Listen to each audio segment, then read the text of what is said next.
एक घने और खौफनाक जंगल के बीच एक खौफनाक चड़ील रहती थी। इसकी झोंपड़ी दरख्तों के दरमियान छपी हुई थी और वहां हमेशा घनी धुंध छाई रहती थी जो कभी खत्म नहीं होती थी।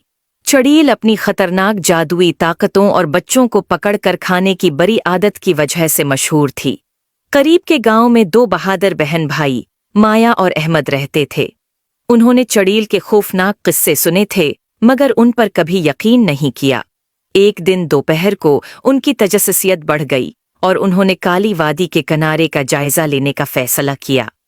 जैसे जैसे वो जंगल में आगे बढ़े उन्होंने रोशन सरखबीर का एक रास्ता देखा जो मजीद जंगल की तरफ जा रहा था।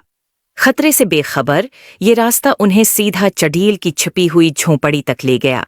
चड़ील अपने लंबे उलझे हुए बालों और तारीक गहरी आंखों के साथ सायों में छिपी हुई उन्हें देख रही थी और उसके चेहरे पर एक मकरुआ मुस्कुराहट थी।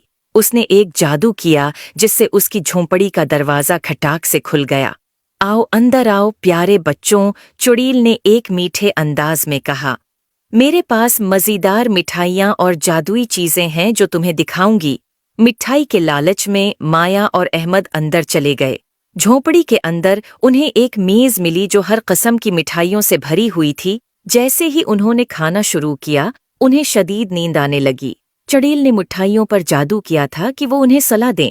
जैसे ही बच्चे सोने लगे एक छोटी सी रोशनी कमरे के कोने में जाहिर हुई। ये एक बहादुर परी थी जिसका नाम सोना था। वो जंगल पर नजर रख रही थी और उसने बच्चों के खतरे को महसूस किया।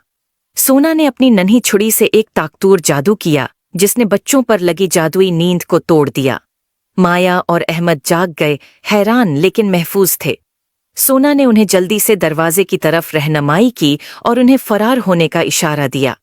चड़ील जब उसने देखा कि उसका शिकार भाग रहा है, चड़ील ने सोना पर जादू करने की कोशिश की, लेकिन सोना की जादुई ताकत ज्यादा मजबूत थी और उसने बच्चों के गर्द हिफाजती हिसार बना दिया। अपनी छुरी के एक और वार से सोना ने चड़ील को एक ततली में तब्दील कर दिया। ततली उड़ती हुई जंगल में उड़ गई और कभी वापस नहीं आई।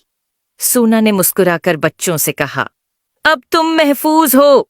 हमेशा याद रखो, तजस्सुस तुम्हें खतरे में डाल सकता है लेकिन बहादुरी और मेहरबानी तुम्हें हमेशा बचाएगी।